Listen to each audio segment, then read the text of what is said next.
Entenderam, irmãos? E isso que significa então romper pela fé? Nós temos vivido aqui no vale, no norte de Minas, numa seca tremenda. Muitos rios têm secado, desemprego, gente passando fome, necessidade. São dias difíceis. Temos tomado conhecimento de quantos pais de família passando necessidade, não têm o que dar para os seus filhos, porque estão desempregados. Vimos há poucos dias em uma das redes de televisão falando sobre a seca, a miséria do Vale do Jequitinhonha. O Vale do Jequitinhonha é um vale conhecido mundialmente como o Vale da Miséria. Passou na reportagem a quantidade de pessoas que têm sido assoladas pela fome, pela escassez de água, de alimentos. Este texto aqui que nós lemos nos fala de uma fome globalizada na antiguidade. Sidom, uma região marcada pela seca, pela fome, pela miséria. E Deus mandou o profeta Elias ir até a região, numa cidade chamada Sarepta. E Deus lhe disse que havia lá uma mulher que haveria de sustentá-lo. E Elias partiu para aquela cidade da fome, da miséria, da escassez de pão. Quando Elias chegou a Sarepta, encontrou à porta daquela cidade uma mulher, uma viúva, e ele lhe pede água e pão para comer. Ela lhe declara que não tinha cozido. Vocês viram aqui o que diz aqui o texto que nós lemos? Ela declara que não tinha cozido e que havia somente um punhado de farinha numa panela e um pouco de azeite na botija. Ela disse para ele que ia preparar um bolo para comer com o filho e iria morrer porque não tinha mais nada naquela casa. O profeta de Deus lhe fez um desafio, irmãos. Ele pediu para que ela fizesse um bolo para si. A farinha da tua panela não se acabará, e o azeite da tua botija não se acabará, até o dia em que o Senhor fará chover sobre a terra.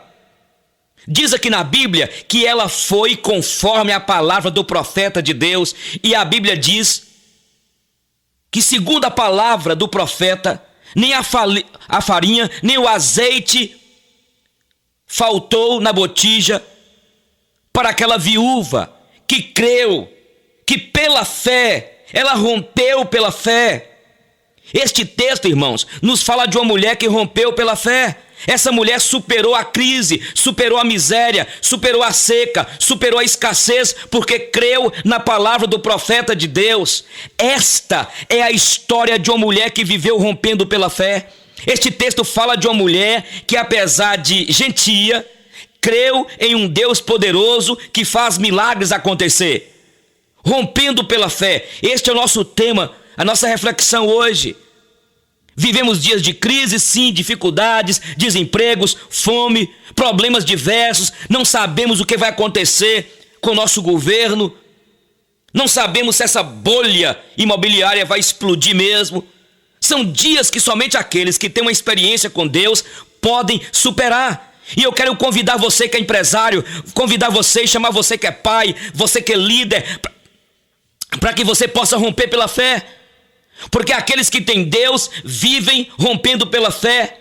Isso mesmo, irmãos. O povo de Deus é um povo que vive rompendo pela fé. O povo de Deus não está com os olhos fitos nos problemas, nas dificuldades, nas falcatruas dos políticos, nas crises das bolsas de valores, na falência. Inclusive, eu mesmo parei de assistir esses jornais sensacionalistas. Só te adoece. O povo de Deus tem os olhos fitos do Senhor, o Deus Todo-Poderoso.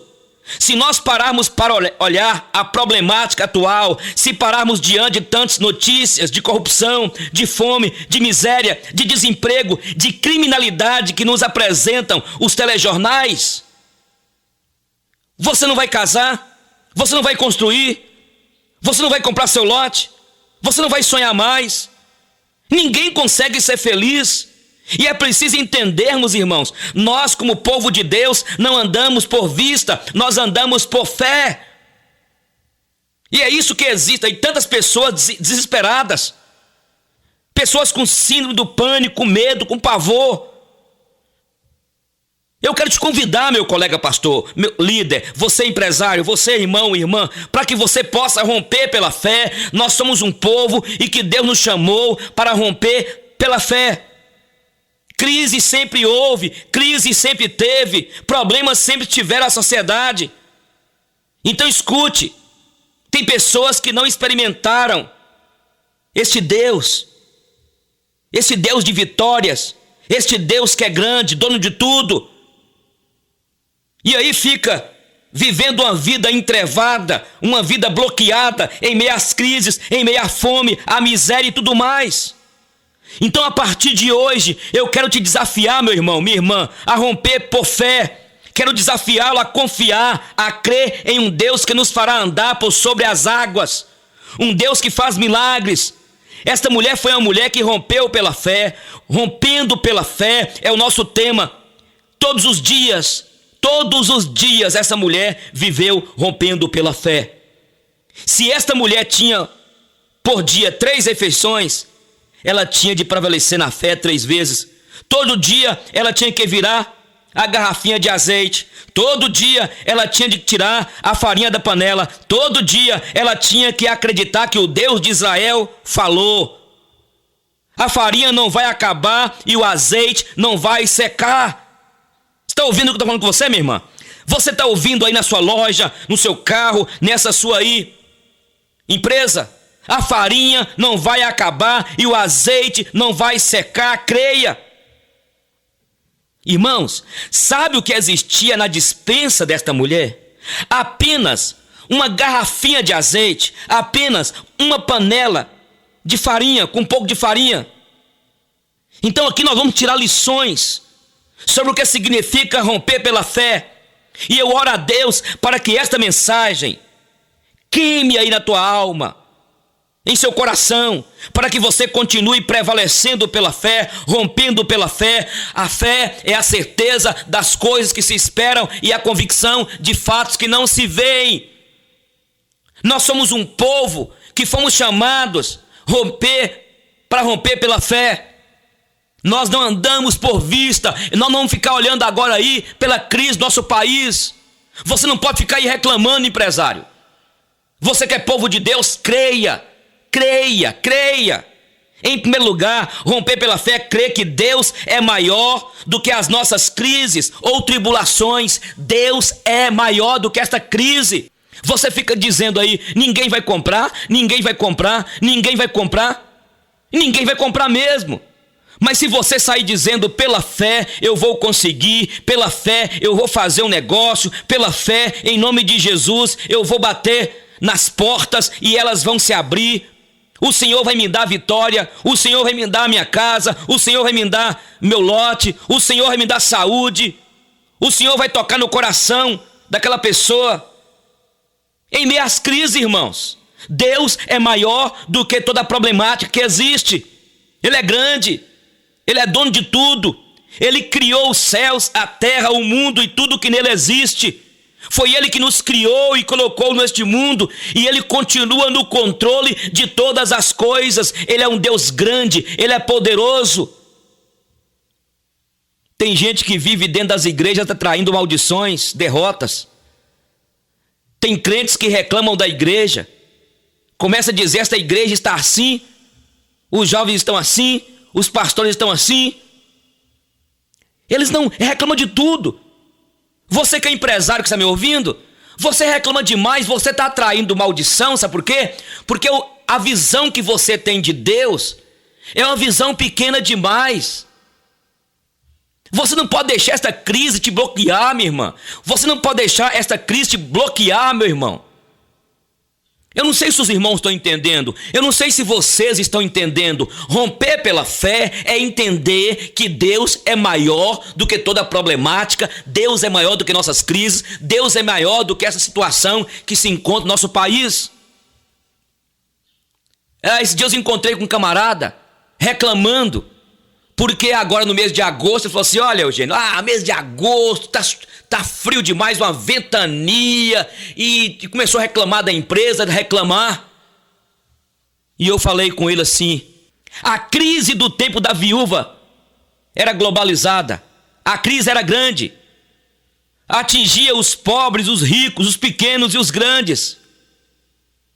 Claro, né, irmãos, que quem tem mais recursos sofre menos. Quem tem mais recursos fica de olho. Às vezes quem tem mais recursos, tempo de crise, nem baixa o padrão, baixa. Mas para quem tem menos, a situação agrava muito. Quem sabe é você. Lá está a viúva de Sarepta. O Deus eterno estava olhando para ela. Deus estava vendo a situação aflitiva daquela mulher e seu filho. Eu quero dizer para você, minha irmã, Deus está vendo a situação sua também e do seu filho. Deus viu Agar e Deus ouviu o choro do menino.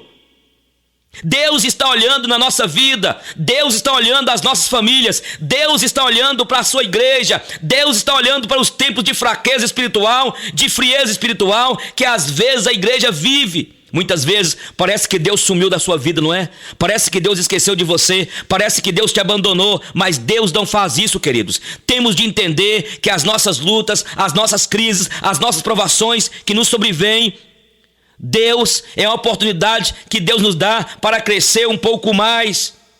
Deus permite tudo, sabe? Deus permite tudo para nos chegar mais perto para Ele, mais perto dEle. Aquela música, quando a minha fé é provada, tu me dás a chance de crescer um pouco mais, romper pela fé. Você precisa aprender isso. Os nossos problemas, crises, lutas não são maiores do que Deus. Deus é maior do que tudo que você está passando. Se Ele é maior e Ele é, então confie nele e logo esta nuvem negra passará. Confie nele e logo terás a vitória.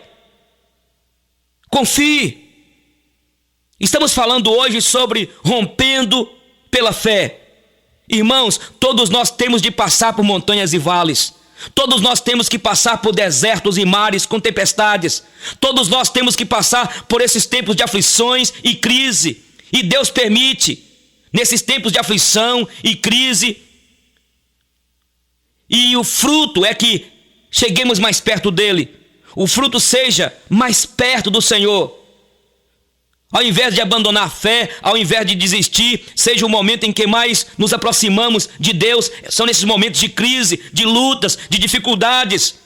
Ao invés de abandonar a fé, ao invés de desistir, seja um momento em que mais perto do Senhor chegamos.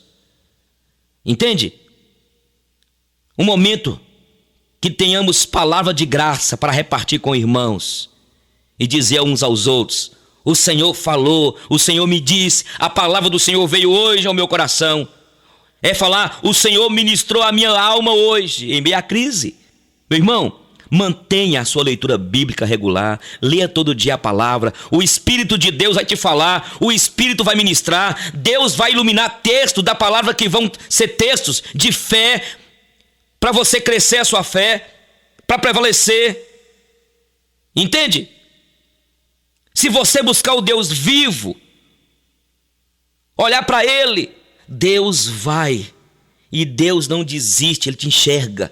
Rompendo pela fé, rompendo as barreiras, rompendo a crise, forçando os portões do inferno contra tudo o que a razão humana diz, contra tudo o que a ciência diz. Você tem de crer que Deus tem poder para fazer milagre na tua vida. Você crê, minha irmã? Estou falando com você que está na sua casa aí, a senhora que está indo para o trabalho, você que agora aí ligou essa rádio, você que clicou aqui, olha, nessa nossa conta para ouvir esta palavra.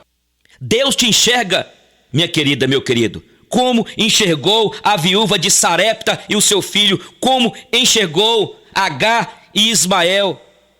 Deus é maior do que as suas crises. Deus é maior do que a crise do mundo. Deus é maior do que a crise das bolsas de valores, maior do que a crise dos 7 países mais ricos do mundo. Deus é maior do que tudo. E no seu mover extraordinário, Ele pode enxergar você, jovem, você, irmã, você, querido, que sonha fazer algo. Ele pode enxergar você que está sofrendo, minha irmã. Você tem passado por tribulações. Ele pode ver você e Ele te vê, que é profissional liberal. Você que sonha fazer terminar sua faculdade e não tem condições. Talvez você está pensando em casar. As pessoas te dizem que é loucura. Muitos te falam da crise. Mas Deus te vê e está interessado em abençoar a sua vida. Rompa pela fé. Esse é o nosso tema hoje, rompendo pela fé. Em primeiro lugar, romper pela fé é entender que Deus é maior do que toda problemática, de toda a nossa crise. Em segundo lugar, romper pela fé significa que as provações não podem nos impedir de caminhar. A viúva aqui, olha, ela saiu para apanhar os cavacos. Esta mulher sai para apanhar os cavacos. Ela é extraordinária. Olha bem que ela só tinha uma panela de farinha e uma botija de azeite, e ela saiu para apanhar os cavacos. Ela poderia ter desistido. Ela ia morrer mesmo. Para que fazer comida para morrer? Se fosse algumas pessoas diziam: vamos assentar e esperar a morte chegar mesmo. Amados, as crises e as provações não podem nos impedir de caminhar. Em tempos quando a nossa fé é provada, nós corremos o risco de querer sentar, chorar, lamuriar, deprimir. Isso pode acontecer, não é verdade? Em tempo de crise, de provação intensa, a gente acaba vivendo num lamento tremendo. Eu não estou dizendo que a gente não vai chorar. A viúva certamente deve ter chorado. Porque quando ela fala com o profeta, ela diz: olha, só tem aqui um punhado de farinha e uma botija com um pouquinho de azeite. Mas ela rompeu pela fé. As provações, irmãos, os nossos problemas não podem impedir-nos de caminhar, de seguir em frente. Eu volto a repetir aqui o que diz a palavra de Deus aqui em Coríntios, que nós não andamos por vista, nós andamos por fé. Temos de ter cuidado para que nós não fiquemos remoendo derrota para nossas vidas. Se você ficar falando: a coisa está feia, eu não vou conseguir. Se você que é vendedor aí começar a dizer: eu não consigo vender uma casa, eu não consigo vender um lote. Você que é corretor começa a falar: mas que miséria, tá ruim. Vai ficar pior. Ninguém vai comprar, ninguém vai atrás de você. Mas se você sai dizendo: pela fé, hoje eu vou vender alguma coisa, pela fé eu vou vender esse carro, pela fé eu vou vender hoje esta mercadoria, pela fé eu vou conseguir, eu vou fazer um negócio, pela fé, em nome de Jesus, eu vou bater nas portas e elas vão se abrir. O Senhor vai me dar vitória, o Senhor vai me dar a minha casa, o Senhor vai me dar aquele lote, o Senhor vai tocar naquele coração e Deus vai fazer a obra. Você entende? É pela fé. Você já viu que a maioria dos empresários, isso é demais, irmãos, e eu quero aqui, olha, falar com você que é empresário. Há uma desgraça na vida de alguns empresários, até crentes. Você conversa com ele: como é que tá, irmão? Tá a miséria, pastor? Tá tudo errado, tá tudo ruim, ninguém aguenta. Mentira, ele tá com dinheiro aplicado. Isso é maldição. Tem que falar: vai tudo bem, apesar da crise. Eu fui levado lá no Ministério do Trabalho por um rapaz que eu confiei nele. Pastor Eugênio, o fiscal me multou, mas glória a Deus, eu vou romper pela fé. Deus agrada disso. De vez em quando nós ouvimos alguns irmãos: a pressão nos dias de hoje. Olha, pastor, tá difícil demais, tem condições não. Meu irmão, Deus já está contigo. Deus está contigo, jovem.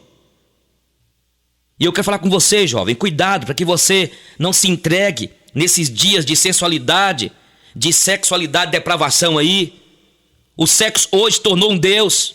Só que temos um Deus que criou tudo e é Ele que dita as normas que devemos seguir. E você não pode viver escravizado pelo príncipe deste mundo e pelos princípios aí estabelecidos por ele. Nós não podemos acomodar. Se você diz que não consegue controlar seus impulsos sexuais e se entrega a qualquer um, entendeu, minha filha? Você precisa de uma cura nesta área. Talvez seja você, jovem. Você precisa de uma libertação. Pastor Eugênio, está difícil demais. Nós não podemos sermos impedidos de caminhar por causa da depravação. Então saia deste site pornográfico, saia dessa vida aí de paqueras, das euforias descomprometidas nesta área aí, minha filha, meu filho. A Bíblia diz aqui em João 8,16: se o Filho vos libertar, verdadeiramente sereis livres. Deus nos chamou como luzeiros. É no meio dessa geração que precisamos brilhar. É no meio dessa geração que temos que ter uma geração pura. É no meio dessa geração que temos jovens que se drogam, que usam maconha, crack, mas existe jovens que já foram alcançados pela graça e eles têm a visão de Deus. Entendeu? Rompa pela fé. As nossas crises, provações, tribulações, a sua fragilidade, moça, rapaz, a sua, minha irmã, não podem, as fragilidades, as provações, nos impedir de caminhar, de seguir em frente. Nesses dias de crise, nesses dias de desemprego, nesses dias de seca, Deus nos convoca a romper pela fé. No dia a dia tem lutas, tem desafios, mas nada vai nos impedir de caminhar, amém, gente? Nada vai nos impedir de caminhar, é romper pela fé. A enfermidade veio, glória a Deus, eu creio no Senhor, Deus vai abrir a porta, Deus vai abençoar, Deus vai nos dar nossa casa, Deus vai libertar meu filho, Deus vai curar minha filha, Deus vai para a glória do nome dEle. Se Ele não curar, glória ao nome dEle. Se Ele trouxer a libertação, glória a Ele. Qual o seu problema, querido? O nosso tema hoje, rompendo pela fé. Então, em segundo lugar, os nossos problemas não podem impedir-nos de caminhar, siga em frente. Quando você vai no centro de Montes Claros, olha o tanto de lojas que fecharam por causa dessa crise. Deus não tem crise. Deus não tem crise. Eu não estou aqui poetizando, romantizando aqui não, irmãos, mas o que eu quero dizer é que nós somos um povo diferente, nós não somos como as outras pessoas, você não é qualquer empresário, meu irmão, você teme a Deus, Deus tem uma aliança contigo, creia nele e determine no teu coração, essa semana vai ser bênção. Você já chega na sua empresa, segunda de manhã, quando abre as portas, xingando os funcionários, reclamando de tudo, aí é uma miséria mesmo. Em terceiro lugar, romper pela fé é entender que se Deus não nos tira dos problemas, Ele nos faz andar, passar acima dos problemas. Ou mesmo em meio aos problemas, Ele está conosco, nos fortalecendo. Esta música que fala rompendo pela fé, aqui fala, se diante de mim não se abrir o mar, Deus vai me fazer andar por sobre as águas. E talvez eu vou andar em meio às águas, eu vou nadar. Isso mesmo, irmãos. Talvez Deus não vai tirar os problemas, mas Ele vai fazer você andar por cima dos problemas, pela fé. Talvez Ele não vai tirar o problema que você está enfrentando com seu marido, mas Ele vai te fortalecer. E você vai saber lidar com este problema, sem lamentar, sem murmurar, sem blasfemar de Deus. Irmão, irmã, veja aqui no texto que Deus não mandou a chuva. Deus não fez como aconteceu no deserto de fazer com que uma rocha saísse água. Deus não fez como fez com Agar, que o seu filho estava morrendo e o anjo foi lá e ele mostrou o poço de água. Deus poderia ter feito isso para aquela mulher, plantar e ter o alimento, mas Ele não fez. Aquela viúva viveu num contexto de fome, de crise, mas sustentada por um milagre de Deus. Ei, minha irmã, Deus está mandando dizer para você, filha, que Ele vai te sustentar em meio a esta crise que você está vivendo. O teu marido te abandonou, não quer te dar pensão, mas o Senhor está me usando para dizer para você que você possa crer nele, porque Ele está contigo, Ele vai te fortalecer e você vai vencer todas essas intempéries, todas essas crises que você está vivendo agora aí. Veja, queridos, queridas, esta mulher passou muito tempo comendo só pão. Veja que Deus não deu para ela carne, salada de frutas, salada de verduras.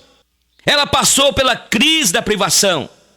Privação é quando você tem costume de comer todo dia bife milanês, peixe, frango assado, verduras, salada de frutas.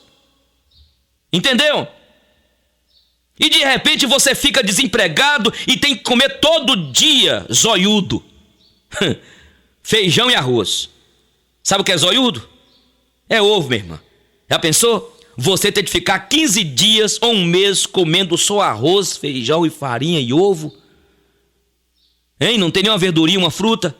Eu estou falando com você que está aí, já está magra, comendo só o básico mesmo. Esta mulher aqui, Deus não a tirou da seca, da miséria que o país vivia, mas Deus lhe sustentou no meio da seca. Meus irmãos, romper pela fé é entender que se Deus não nos tira os problemas, Ele nos faz andar acima dos problemas. Nós precisamos de contentar com as bênçãos de Deus em tempos de crise. Talvez você está recebendo aí menos, talvez aí há uma escassez em sua casa, talvez o padrão de vida diminuiu, mas Deus tem te dado saúde, Deus tem te dado mais união com sua esposa, Deus tem, na verdade, tirado a sua ansiedade. Você está lendo mais a Bíblia. Todas as coisas cooperam para o bem daqueles que amam a Deus. Às vezes nós queremos superabundância, mas no tempo da crise você lembra como você orou e veja se Deus não está respondendo daquele jeito. Não pense, você que é mulher, escute. Olha, presta atenção no que eu vou falar com você, minha irmã. Esta mulher aqui, guerreira, foi sustentada. Deus é assim. Deus faz uma pequena botija e aquela panela multiplicar. Deus não tirou dela a fome, mas a sustentou na fome. Deus lhe deu a botija de azeite e a panela de farinha. Não faltou. Meu querido jovem, talvez você está passando por um problema emocional tremendo. Você é gente de Deus, povo de Deus, e você está sofrendo porque o seu namorado não deu certo, vocês não deram certo. Quem sabe é você, moça, que sofre porque não deu certo o noivado. Você estava sonhando em casar, mas agora você está numa zona de conflito tremenda. Você não está conseguindo nem dormir direito. Você se senta machucado, mas eu quero lhe dizer que Deus pode fazer você andar por sobre estes problemas pela fé. Você tem emoções, você tem sentimentos, e é por isso que você está sofrendo. E Deus está usando tudo isso para na verdade, te fazer gente, te amadurecer. Através disso, Ele vai fortalecer a sua vida, vai fazer de você uma menina madura, compreensiva, forte, para a glória e honra do nome dEle. Rompa pela fé, querida, querido. Deus é maior do que os seus problemas. Este seu problema não pode te impedir de caminhar. Deus vai te fazer andar por sobre, acima deste problema. Isso é fé, gente. Quem sabe, minha irmã, a senhora está na sua casa aí sofrendo por causa de seu filho, sofrendo porque parece que Deus está distante, mas Deus não está distante, Ele está aí. O texto que diz: da panela a farinha não se acabou, e da botija o azeite não faltou, segundo a palavra do Senhor, por intermédio do profeta Elias. Este é um texto que nos ensina a romper pela fé, irmãos. É um texto que nos mostra a vida de uma simples mulher.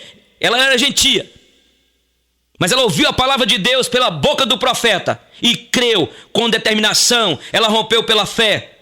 O que significa romper pela fé? Em quarto lugar, romper pela fé significa mover o sobrenatural. Vou repetir. Romper pela fé significa mover o sobrenatural. É fabuloso, maravilhoso. Aquela garrafinha de azeite e aquela panela.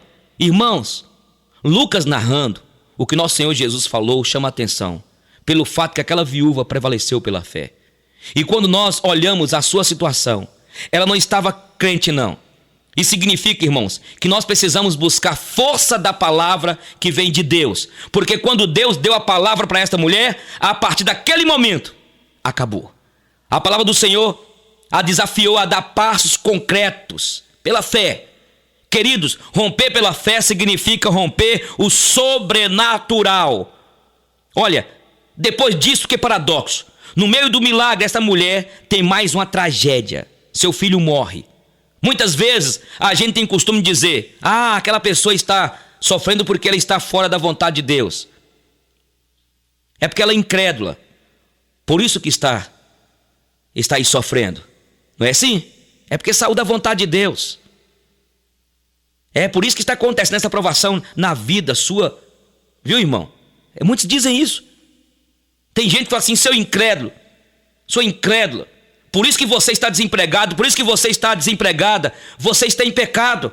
Você não acredita, por isso que você não tem vez, não consegue. Não é isso que a teologia da prosperidade, esse povo aí doido fala?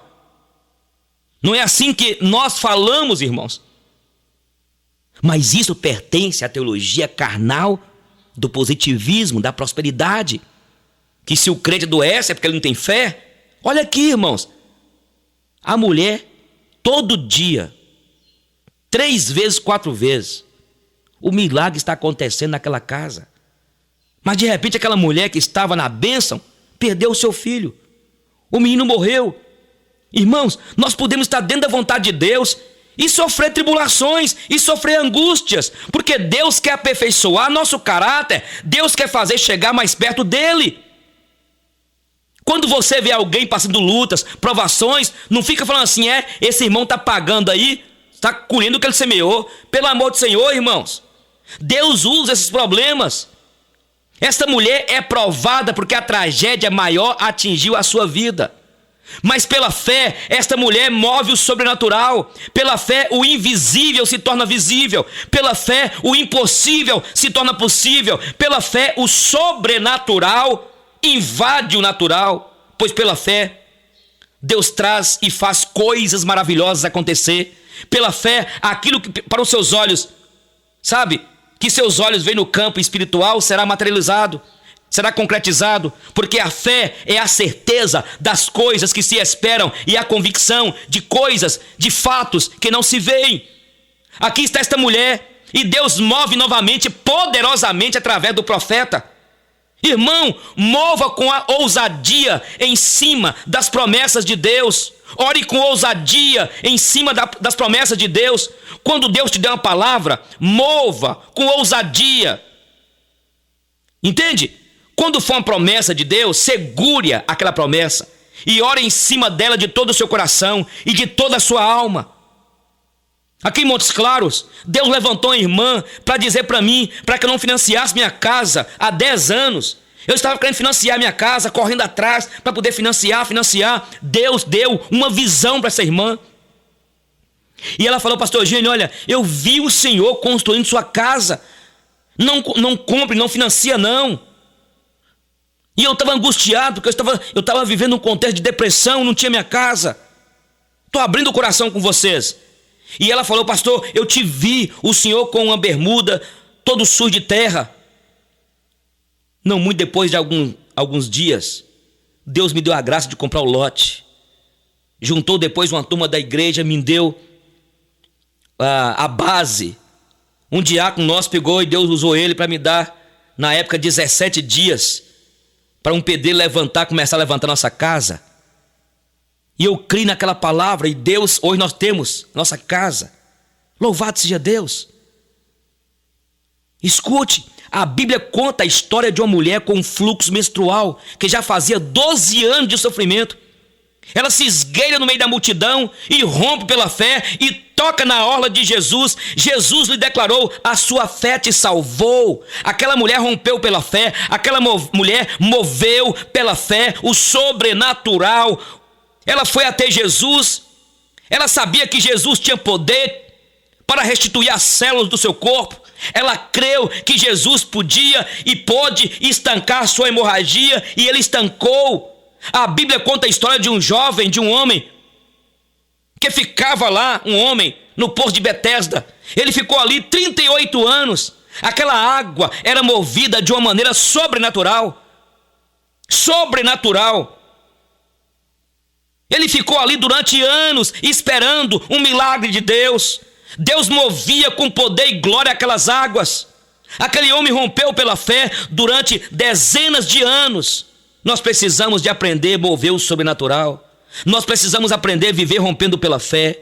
Romper pela fé é romper o sobrenatural. A Bíblia diz que o profeta Ezequiel foi levado a um vale de ossos sequíssimos. Naquele vale, e Deus lhe perguntou, Ezequiel, eu poderei fazer reviver esses ossos? Tem condições, Ezequiel? E Ezequiel disse, tu sabes, Senhor.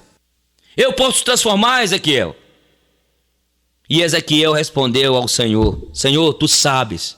Deus declara a Ezequiel: profetiza a este vale de ossos secos. Ezequiel começou a profetizar e aqueles ossos secos começaram a entrar a carne, os tendões. De repente, um exército se colocou de pé. Irmão, irmã, quem sabe você está vivendo aí na sua casa uma crise, uma dificuldade, uma luta. Quem sabe a sua casa está como um vale de ossos secos. Alguns estão desviados, seu marido não é crente, sua família é idólatra, incrédula, tudo está seco aí na sua casa. E você precisa de declarar a palavra de Deus. Você precisa de fazer como Ezequiel, profetiza em nome de Jesus. O que é profetizar, pastor? Profetizar é você abrir a sua Bíblia e começar a pregar para os seus. Profetizar, sabe o que é? É você colocar a palavra de Deus em seu coração e ir contra todo pessimismo, toda palavra de pessimismo, e contra toda palavra de incredulidade do seu marido, de seu filho, do seu patrão, desse mundo que jaz no maligno. Há pouco tempo, um teólogo desses aí que são os sabichões, né? Eu estava numa reunião de liderança, e aí, numa reunião de concílio, aí um desses aí, esses teólogos, você prega na rádio, eu sou contra você ficar falando que você tem que profetizar. Eu perguntei o que significa profetizar para você. Aí ele começou a arrumar palavras no grego, que esse pessoal é assim, né? Eu falei: sabe para mim o que é profetizar, meu filho? Profetizar para mim, pastor, sabe o que significa, teólogo? Significa você declarar a palavra de Deus. Afinal de contas, o apóstolo Paulo diz que seria melhor que todos nós profetizássemos. Profetizar é declarar a palavra de Deus. É o pai declarar palavras para que resgate a autoestima do seu filho. Declarar palavras proféticas significa você pregar a palavra de Deus. É você quebrar todo tipo de incredulidade no coração das pessoas através de uma mensagem de fé. E fui falando com ele, até ele baixou a cabeça e quietou o facho dele. É isso mesmo, irmãos. Você tem que romper pela fé profetizando. Profetizando é isso tudo. Romper pela fé é você crer que Deus é maior do que as suas lutas e tribulações. Romper pela fé é você crer que nos seus problemas e crises não pode te impedir de caminhar. Romper pela fé é crer que se Deus não tira os problemas, Ele nos faz andar em meio aos problemas, por cima dos problemas, sem desanimar, sem tirar a visão dele. Romper pela fé é romper o sobrenatural. Por último, irmãos, romper pela fé é uma experiência pessoal. Romper pela fé, escute, é uma experiência pessoal. Em quinto lugar, romper pela fé é uma experiência, é só sua. A mulher não pode crer no lugar do marido. O marido não pode crer no lugar da mulher. O namorado não pode crer no lugar da namorada. O filho não pode crer no lugar do pai, nem o pai no lugar do filho. Romper pela fé é uma experiência pessoal. A sua fé é individual, meu querido. Romper pela fé é uma experiência de busca pessoal. Esta experiência onde Deus visita seu coração. É verdade que Deus já fez milagres em pessoas que nem tinham fé. Mas aqui especialmente, neste texto, nos mostra uma operação de milagres, onde a fé foi pessoal. Uma experiência pessoal. Fé, certeza que Deus falou que fará. E aquilo que Ele falou que fará, Ele fará. Ele diz que vai fazer, Ele diz e faz. Entende? Já está feito. Deus é um Deus fiel no que Ele diz. A ressurreição dos mortos é certa porque está em cima da palavra de Deus, do Deus vivo. Em João 15:7 diz, o Senhor reafirmando esse conceito, Ele diz: se permanecerdes em mim e as minhas palavras permanecerdes em vós, pedireis o que quiserdes e vos será feito. Guarde isso no seu coração. Se permanecerdes em mim e as minhas palavras permanecerdes em vós, pedireis o que quiserdes e vos será feito, para que o nome do Senhor seja glorificado. Isso é palavra de Deus, irmãos. Guarde isso, irmãos. Romper pela fé é uma experiência pessoal para a salvação. Hoje é o dia de você romper pela fé, aceitar Jesus Cristo, meu querido amigo, como Salvador da tua vida. Hoje é dia de você deixar o vício. Você que está aí me ouvindo nesse presídio, você que está me ouvindo aí nessa sala, você que está me ouvindo aí nessa sua empresa. Hoje é dia de você abrir a sua alma, a sua casa para Jesus entrar na tua vida. Você tem ouvido este programa? E quantos programas? E quem sabe, você que me ouve, seus filhos são crentes, seu marido é crente, quem sabe a sua esposa é crente, mas você não tomou a decisão ainda. Aceite Jesus hoje. A fé da sua esposa não vai te salvar, não. A fé do teu marido não vai te credenciar para ir para o céu, não. A fé dos seus filhos não te credencia para a vida eterna, não. Por isso é hoje mesmo. Eu quero desafiar você para entregar a sua vida a Jesus hoje. Não fique aí sendo só um ouvinte, não. Larga a umbanda, larga a macumba, larga a idolatria, larga o pecado. Volte para Jesus. Hoje o Espírito de Deus está falando com você. E ele diz aqui em Apocalipse: eis que estou à porta e bato. Deus está falando com você, irmão, para você abrir sua porta, porque você está incrédulo, você desanimou, você desistiu. E esta palavra aqui é uma palavra de Deus para a igreja, para você. Hoje o Espírito de Deus gera fé em teu coração para tocar um milagre impossível aos seus olhos humanos, na área financeira, da saúde, profissional. Hoje, agora, o Espírito de Deus gera fé no teu coração para começar um avivamento extraordinário. Você crê nisso?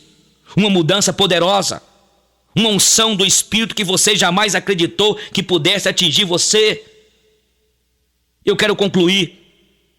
Essa música, Rompendo pela Fé, diz: com ousadia eu vou mover o sobrenatural, vou lutar e vencer, vou plantar e colher. A cada dia eu vou viver rompendo em fé. Fala isso, irmão. A cada dia eu vou viver rompendo em fé. Todo dia. Tem um amigo meu, Roberto Wagner, sempre eu ligo para ele e falo assim: como é que tá a benção? Ele fala: rompendo em fé. Aí eu ligo novamente: como é que tá? Rompendo em fé. Fala isso, irmão. Rompendo em fé na área profissional. Você como empresário, a senhora dona de casa que sofre com seu filho, você que está passando por uma crise no casamento, você que está vivendo alguma perseguição. Então rompa pela fé.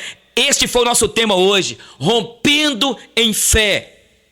É preciso você mover o sobrenatural. É preciso você crer que Deus está acima destes teus problemas. É preciso você crer que talvez Deus não vai te dar o livramento, mas Ele vai estar te sustentando em meio a essa situação que vocês estão vivendo. E eu quero concluir e repetir o que eu falei aqui na introdução. Gente, estamos vivendo dias que alguns estão dizendo de crise, mas desde quando eu nasci, ou desde quando eu me conheci como gente, eu via minha mãe, eu via os meus patrões, eu via as pessoas dizendo: que crise, que crise. Sempre teve crise. A crise começou no Gênesis com Adão e Eva, quando desobedeceram a Deus e pecaram. Crise sempre vai haver. E crise é assim mesmo, irmão, sempre vai acontecer, não tem como fugir das crises, mas o nosso Deus é maior do que as nossas crises. O nosso Deus, irmãos, é o dono da prata, do ouro. O nosso Deus não tem crise, o nosso Deus não entra em crise, e nós entramos em crise e Deus permite a nossa entrada na crise para nos trazer para perto dele, para nos fortalecer, para que a nossa fé... O teólogo maldito. Na Idade Média, a Bíblia foi um livro esquecido, perseguido e até proibido pela Igreja Católica Romana, como aconteceu ao tempo do Papa Inocêncio III. Ainda assim, o povo simples procurava a verdade bíblica, como foi o caso dos valdenses e dos albigenses. Foi a partir do século XIV, porém, que a Bíblia voltou a interessar a liderança religiosa. Veja, por exemplo, o que aconteceu na Inglaterra. A imprensa ainda não existia. As poucas Bíblias que existiam eram copiadas à mão e não estavam disponíveis na língua do povo, mas sim em latim. Pouca gente realmente compreendia as Sagradas Escrituras. Era uma imposição também da Igreja Oficial da Inglaterra. Ou seja, a igreja não queria que o povo simples conhecesse a Bíblia Sagrada.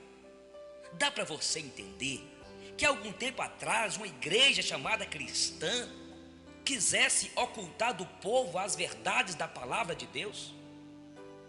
Pois é, aconteceu em Roma e em outros países. Mesmo assim, haviam homens que pensavam diferente. era o caso do teólogo John Wycliffe. Considerado o pai da prosa inglesa, viveu aproximadamente entre os anos 1320 e 1384. Discordando frontalmente da postura oficial da Igreja Romana, Wycliffe defendia a ideia de que as pessoas deveriam ler a Bíblia em sua própria língua. As Escrituras Sagradas são propriedade do povo e ninguém pode tirá-las do povo. Cristo e seus discípulos converteram o mundo, fazendo a Bíblia conhecida de modo que lhes era familiar. Oro com todo o meu coração para que, fazendo o que este livro recomenda, possamos todos chegar à vida eterna, disse John Wycliffe. Wycliffe pôs a Bíblia nas mãos dos ingleses.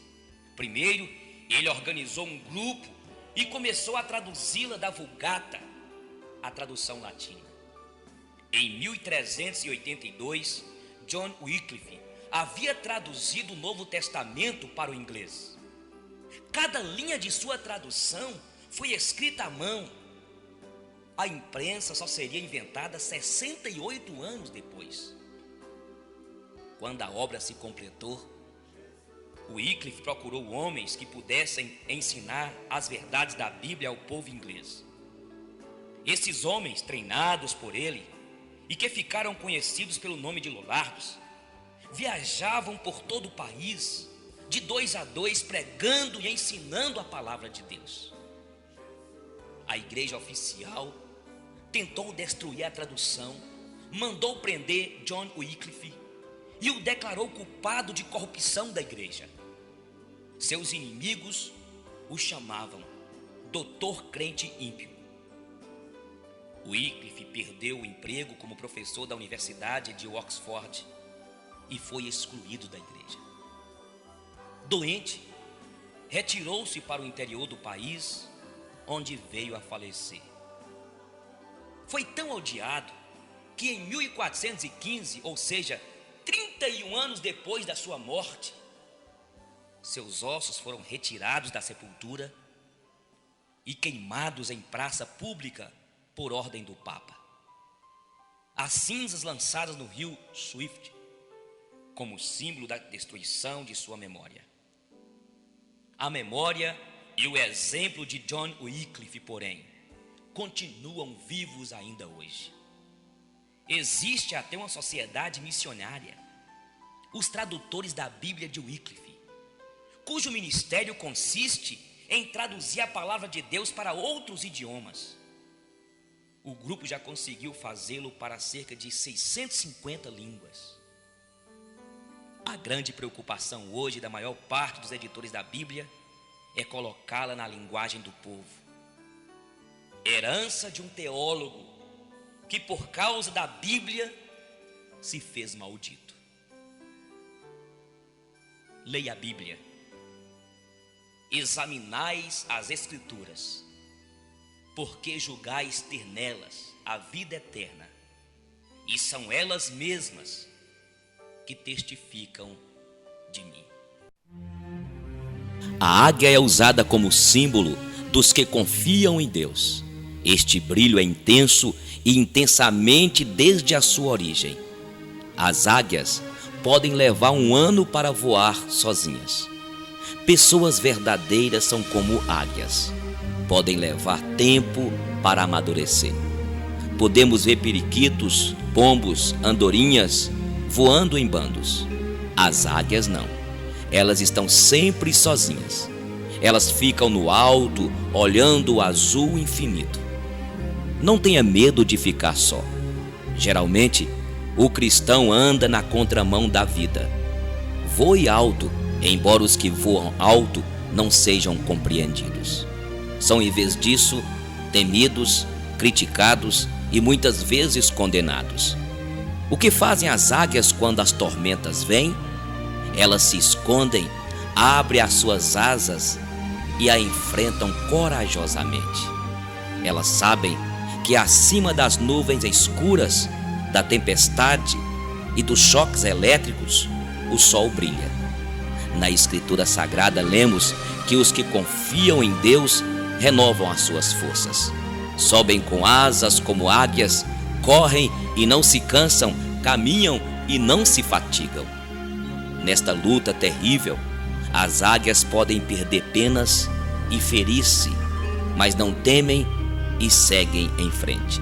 Depois, enquanto todo mundo fica às escuras, elas voam vitoriosas, em paz, bem no alto. Finalmente, as águias também morrem. Mas eu pergunto, alguma vez você achou os restos mortais de uma águia? Nunca. Sabe por quê? Porque quando sentem que chegou a hora de partir, elas não se lamentam, não ficam com medo e voam tão alto o quanto podem. As águias procuram com os olhos o pico mais elevado, retiram as últimas forças de seu corpo cansado e voam aos picos inatingíveis. Lá esperam resignadamente o momento final. Até para morrer, as águias são extraordinárias. Talvez foi por isso que o profeta Isaías comparou os que confiam em Deus com as águias. Quem sabe você não tenha hoje, diante de si, um dia cheio de desafios. Alguns deles podem parecer impossíveis, mas lembre-se de descansar na paz do nosso Deus. E depois partir para a luta como quem vai para uma festa, sabendo que além da tormenta, o sol estará lá, brilhando.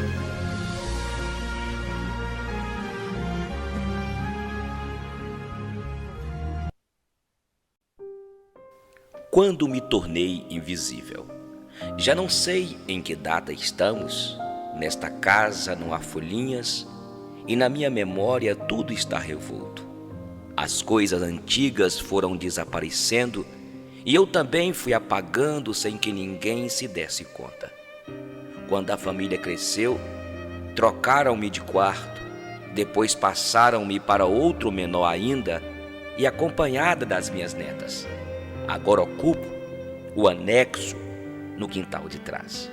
Prometeram-me mudar o vidro partido da janela, mas esqueceram-se. E nas noites que por ali sopra um ventinho gelado, aumentam mais as minhas dores reumáticas. Um dia à tarde, dei conta que a minha voz desapareceu. Quando falo, os meus filhos e netos não me respondem. Conversam sem olhar para mim, como se eu não estivesse com eles. Às vezes digo algo, acreditando que apreciarão os meus conselhos, mas não me olham, nem me respondem. Então retiro-me para o meu canto antes de terminar a caneca de café. Faço isso para que compreendam que estou triste e para que venham procurar-me e peçam perdão. Mas ninguém vem. No dia seguinte disse-lhes: quando eu morrer, então sim, vocês irão sentir a minha falta. E meu neto perguntou: estás viva, avó? Rindo. Estive 3 dias a chorar no meu quarto, até que numa manhã, um dos netos entrou para guardar umas coisas velhas. Nem bom dia me deu. Foi então que me convenci de que sou invisível. Uma vez, os netos vieram dizer-me que iríamos passear ao campo. Fiquei muito feliz. Fazia tanto tempo que não saía. Fui a primeira a levantar, quis arrumar as coisas com calma. Afinal, nós velhos somos mais lentos. Assim arranjei-me a tempo de não atrasá-los. Em pouco tempo, todos entravam e saíam correndo da casa, atirando bolas e brinquedos para o carro. Eu já estava pronta e muito alegre, parei na porta e fiquei à espera. Quando se foram embora, compreendi que eu não estava convidada, talvez porque não cabia no carro. Senti que o coração encolhia e o queixo tremia como alguém que tinha vontade de chorar. Eu os entendo. São jovens, riem, sonham, se abraçam, se beijam. E eu? Antes beijava os netos, adorava tê-los nos braços como se fossem meus, e até cantava canções de embalar que tinha esquecido. Mas um dia a minha neta, que acabava de ter um bebê, me disse que não era bom que os velhos beijassem os bebês por questões de saúde. Desde então, não me aproximo mais deles. Tenho tanto medo de contagiá-los. Eu não tenho mágoa deles. Eu perdoo a todos. Porque que culpa têm eles? Que eu tenha me tornado invisível?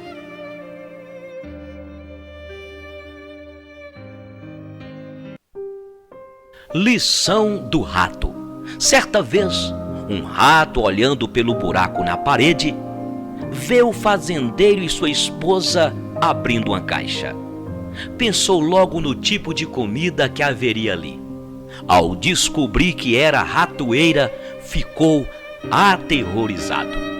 Correu ao pátio da fazenda, advertindo a todos: há uma ratoeira na casa! Uma ratoeira na casa! A galinha: desculpe-me, senhor rato, eu entendo que isso seja um grande problema para o senhor, mas não me prejudique em nada. Por favor, não me incomode. O rato foi até o porco e: há ratoeira na casa! Ratoeira! Desculpe-me, senhor rato, mas não há nada que eu possa fazer, a não ser orar por você. Mas fique tranquilo, que o Senhor será lembrado nas minhas orações. O rato dirigiu-se à vaca e: há uma ratoeira na casa! O quê? Ratoeira?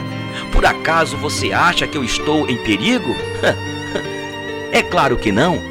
Então o rato voltou para casa desolado e abatido para encarar a ratoeira. Naquela noite ouviu um barulho, como da ratoeira pegando sua vítima. A esposa do fazendeiro correu para ver o que havia pego. No escuro, ela não percebeu que a ratoeira não havia pego um rato. A ratoeira havia prendido a cauda de uma cobra venenosa. É isso mesmo, a cobra picou a mulher. O fazendeiro a levou imediatamente ao hospital. A esposa do fazendeiro voltou para casa, porém com febre. Todo mundo sabe que para alimentar alguém com febre, nada melhor que uma canja de galinha. O fazendeiro pegou seu cutelo e foi providenciar o ingrediente principal. Como a doença da mulher continuava, os amigos e vizinhos vieram para visitá-la. Então, para alimentá-los, o fazendeiro matou o porco. A mulher não melhorou e acabou morrendo. Muita gente veio para o funeral. O fazendeiro então sacrificou a vaca para alimentar todo aquele povo. Moral da história: na próxima vez que você ouvir dizer que alguém está diante de um problema e acreditar que o problema não lhe diz respeito, lembre-se que quando há uma ratoeira na casa, toda a fazenda corre risco. O problema de um é problema de todos. Nós aprendemos a voar como os pássaros, a nadar como os peixes, mas ainda não aprendemos a conviver como irmãos. Pense nisso.